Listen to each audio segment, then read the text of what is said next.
No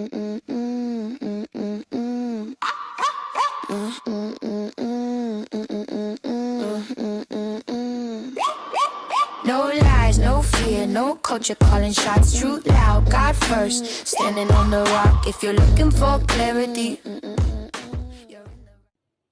Many people say life is hard. Others say life is unfair.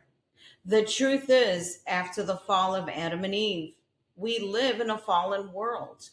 So life will not always be sunshine and rainbows. Storms will come for everyone, no matter who you are. The difference is this: when you're building your life in the kingdom, you are covered by God. It does not matter what comes your way, you're covered, and you will have a peace that surpasses all understanding. The world around you may be falling apart, but you will not fall apart. You will stand strong. When you have to walk through the fire, you have Jesus who will step into the fire and walk with you, just like he did with the Hebrew boys. No matter what the day brings, God goes before you and clears the path. Many people say that they're searching for that perfect person, someone to walk through life with, in sickness and health, through storms and sunshine, through good times and bad. While we all desire that in a person, the truth is we were never built to provide that kind of covering.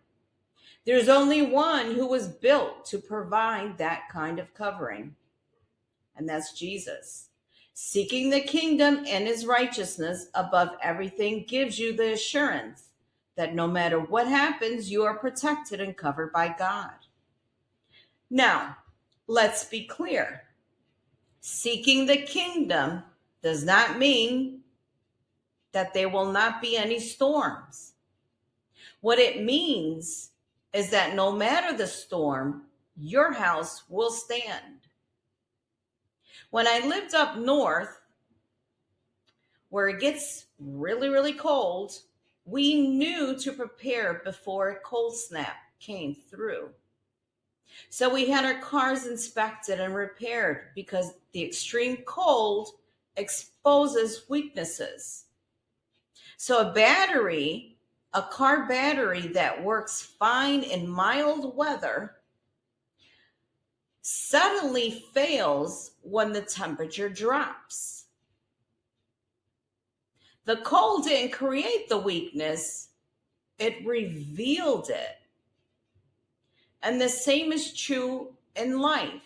Storms don't destroy strong foundations, they expose the weak ones. A life that's built outside of the kingdom is weak, and sooner or later it will be exposed and come crashing down. Now, since choosing to build the kingdom way, the storms did not stop, but they no longer destroyed my house. Before the kingdom, a storm would hit and I would have to rebuild because what I built could not withstand the pressure, no matter how strong I thought it was. It was like a category 4 hurricane coming through every couple years. In my case, it seemed to come every 10 years, destroying everything, leaving me to rebuild again and again. After a while, you start asking yourself, do I even want to rebuild again? And over time, it wears you out. So here's the question that you have to ask yourself in 2026. Will you continue to build in vain? Or will you finally build a storm-proof life by building the kingdom way? Join me on the next video as we continue to seek the kingdom and his righteousness. and everything else will be added on. Matthew 6:33.